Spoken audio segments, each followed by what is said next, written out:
Welcome back to another episode of Quick Picks with the Geek. I am your host, Bro Power the Geek. All right, next up, we got Mitch Raposo taking on Sue, the Tibetan Eagle Mudaeji, in a fight that's basically a test of whether striking flash or well-rounded fundamentals wins out.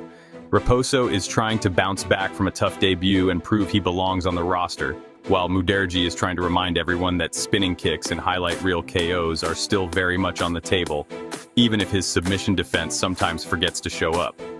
Both guys have something to prove. Let's break it down. Mitch Raposo comes in a plus 205 underdog with a record of 9-2. Mitch Raposo looks like a kid who just got out of wrestling class, threw on some gloves and said, "Let's see what happens." But don't let the baby face fool you. He's a legit, well-rounded fighter with clean boxing, solid movement, and a willingness to mix in takedowns when needed. He's got 4 knockouts, 2 submissions, and while his wrestling game is solid, it hasn't quite clicked at the UFC level yet. He can get you down, sure, but holding you there? That's another story. In his debut against Andre Lima, he had moments, but it felt like trying to wrestle a caffeinated squirrel. The control just wasn't there. Raposo has the tools, and if he can put them together at the right time, he's dangerous. But he's still developing, and fighting a guy like Mudaeji is like getting thrown into the deep end, while your coach yells, "Just float, bro." Still, he's tough, scrappy, and if this turns into a grind, he's not going away quietly. Sue, the Tibetan Eagle. Mudaeji comes in a minus 240 favorite with a record of 16-7.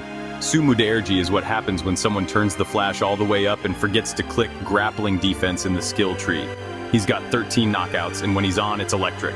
The man throws like his fists are being judged by an Olympic panel. His kicks? Dangerous. His left hand? Fast and accurate. His highlight reel? Absolutely ridiculous. But then, there's the ground game.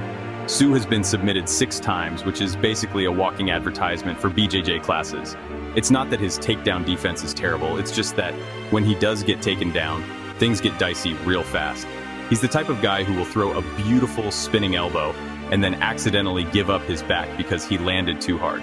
He's on a 3-fight losing streak, which adds pressure, but also makes this fight a must-win. If he keeps it standing, he's got the tools to style on Raposo, but if it hits the mat, he better have watched a few YouTube tutorials on shrimping. So, who wins? This fight is all about who dictates where it takes place. If it's on the feet, it's Sue's fight all day. He's the cleaner striker, the faster athlete, and the guy more likely to land something that makes Dana White lean forward in his chair. But if Raposo can get the takedown, and more importantly keep him there, things get interesting. Mudaeji's ground defense is sketchy, and if Mitch comes in with a heavy top game and no fear of eating a few shots to get inside, we might see a classic grinded-out upset. That said, Mitch hasn't shown the ability to control guys at the UFC level just yet, and Sue's going to be fighting like his job depends on it, because it probably does. Official pick Sue Mudaeji. Give me Sue to do what he does best. Throw heat, avoid the mat, and maybe land something flashy enough to make people forget the losing streak. Raposo has a path, but it's narrow. And if he can't get those takedowns and keep them, he's gonna get lit up like a Vegas billboard. Mudaeji by knockout, round 2, spinning something highly unnecessary. If you enjoyed this, go ahead and smash that like button. If you haven't subscribed yet, what are you waiting for? Hit that subscribe button and turn on notifications so you don't miss a beat when the next video drops. And don't be shy. Leave a comment below and let me know who you got winning this fight. Let's see who really has the crystal ball around here. Until next time.